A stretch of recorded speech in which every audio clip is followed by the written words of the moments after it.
En méditant ce matin sur cette fête de la Toussaint, dans l'ordre des Carmes et des Carmélites, je me demandais, mes sœurs, s'il n'y a que chez vous à avoir une telle liturgie, et je m'empresserai de demander aux Clarisses si chez elles aussi elles ont leur célébration. Elles ont aussi leur fête de la Toussaint propre aux franciscains et aux Clarisses. Voilà, c'est une riche idée, non pas pour vous singulariser,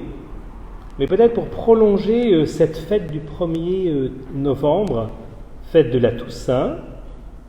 que de prendre conscience qu'il y a aussi dans chacune des familles spirituelles,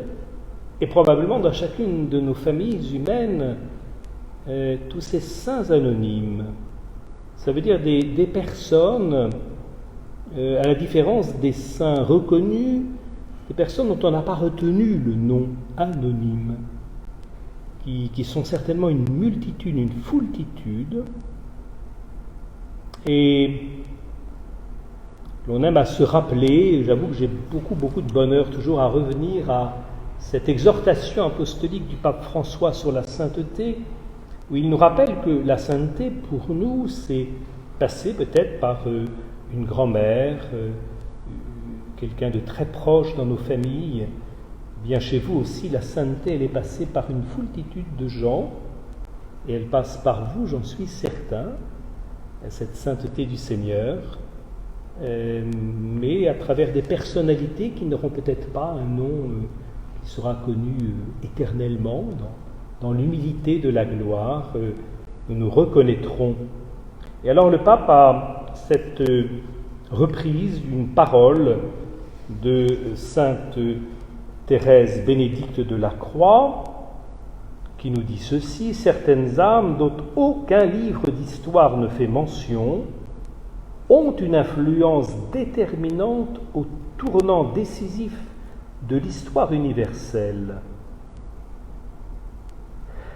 Et ce n'est qu'au jour où tout est caché, qui sera manifesté, que nous découvrirons aussi à quelles âmes nous sommes redevables des tournants décisifs de notre histoire personnelle. Des saints anonymes qui ont pu avoir dans notre vie un rôle fondamental, mais plus encore aussi qui l'ont dans l'histoire universelle, qui pèse très lourd, favorablement dans cette histoire. » On repense à cette petite image, peut-être pas très familière au Brésil ou en Argentine, mais de la neige et de ces petits flocons qui tombent les uns après les autres jusqu'à former sur une branche une épaisse couche de neige. Et certains ont dit il y a l'ultime petit flocon dont le poids est infime, un flocon de neige. On ne le sent même pas. Eh bien, cet ultime flocon va faire qu'à un moment, paf, la branche va casser. Le poids de tous ces flocons, les uns après les autres, font que la branche se casse. Alors peut-être que cette petite image, elle nous aide à comprendre. Nous parlions tout à l'heure de la fierté que vous avez tout à fait le droit de ressentir par rapport à ces figures de ces saints anonymes du Carmel. Vous savez que le mot gloire, en hébreu, ça veut dire le poids. Ce poids accumulé comme autant de petits flocons, ce poids de vie, ce poids de vie donnée, ce poids de sainteté, ce poids d'authentique vie spirituelle, ce poids de prière, fait qu'à un moment, quelque chose de définitif dans l'histoire des hommes,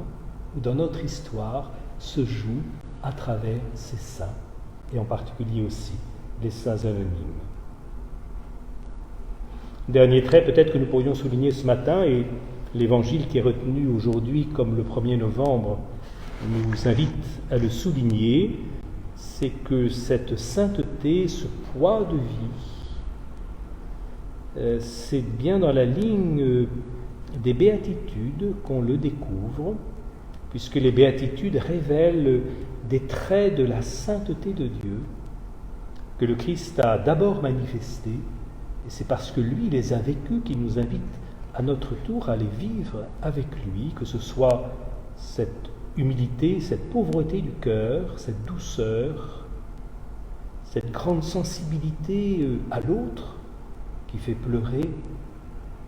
cette faim, cette soif de la justice, cette miséricorde,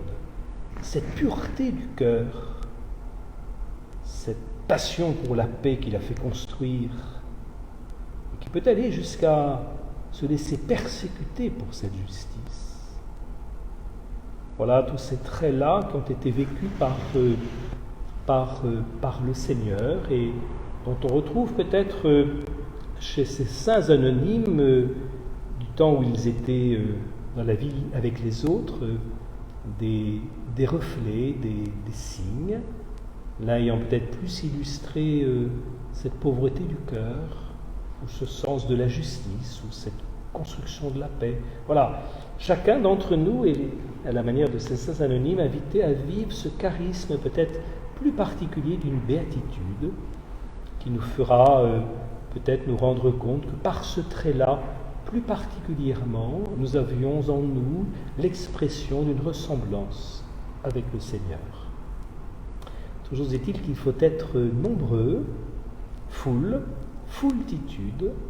pour que tous ces traits de la sainteté de Dieu, qui sont bien plus nombreux que les 8 énoncés dans les béatitudes,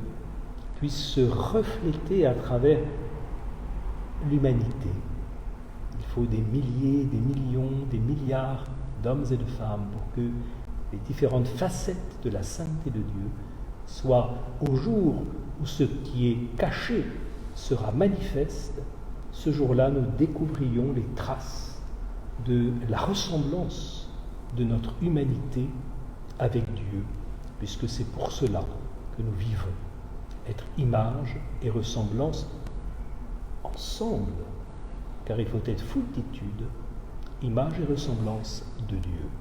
Amen.